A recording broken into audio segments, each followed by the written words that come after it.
నర్సాపూర్ 7వ వార్డు సభలో చైర్పర్సన్ లక్ష్మీ హామీ మెదక్ జిల్లా నర్సాపూర్ మున్సిపాలిటీ పరిధిలోని 7వ వార్డులో వార్డు సభ నిర్వహించారు. ఈ సందర్భంగా మున్సిపాలిటీ చైర్పర్సన్ మంచినూరి లక్ష్మి మాట్లాడుతూ పట్టణంలోని ప్రజలు ఎదుర్కొంటున్న సమస్యల పరిష్కారానికి ప్రత్యేక చర్యలు తీసుకుంటామని తెలిపారు. ముఖ్యంగా ఇందిరమ్మ ఇళ్ల మంజూరు, డ్రైనేజీ సమస్యల పరిష్కారం, అలాగే కోతుల బెడద నివారణ అంశాలను ప్రత్యేక దృష్టిలో ఉంచుకొని వార్డును అభివృద్ధి చేస్తామని హామీ ఇచ్చారు.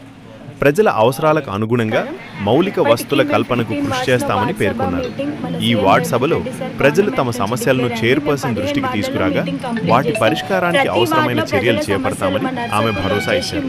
కార్యక్రమంలో మున్సిపల్ అధికారులు, వార్డు ప్రజాప్రతినిధులు, స్థానిక నాయకులు మరియు కాలనీ వాసులు పాల్గొన్నారు. వాటికి కంపల్సరీ సొల్యూషన్ అనేది మేము చేస్తాం. నగరాభివృద్ధి స్కీమ్ కింద కూడా మేము కొన్ని నిధులు కేటాయించుకున్న ప్రభుత్వం ఇచ్చింది. ప్రతి వార్డులలో వర్క్ స్టార్ట్ అవుతుంది.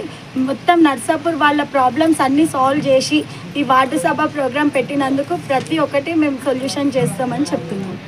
ప్రభుత్వం చేపట్టిన ప్రజాపాలన ప్రణాళిక భాగంగా వార్డు సభలు నిర్వహించడం జరుగుతుంది. ఇప్పటి వరకు మన 15 వార్డులకు నిర్వహించడం జరిగింది. ఇందులో భాగంగా ముఖ్య ఉద్దేశం ఏంటంటే వార్డులలో ఉన్న సమస్యలను పరిష్కరించడమే ఈ వార్డు సభల యొక్క ముఖ్య ఉద్దేశం. అన్ని సమస్యలు మేము నోట్ చేసుకుంటున్నాం. వాటిని త్వరితగతిన పరిష్కరించేలా చర్యలు తీసుకుంటాం.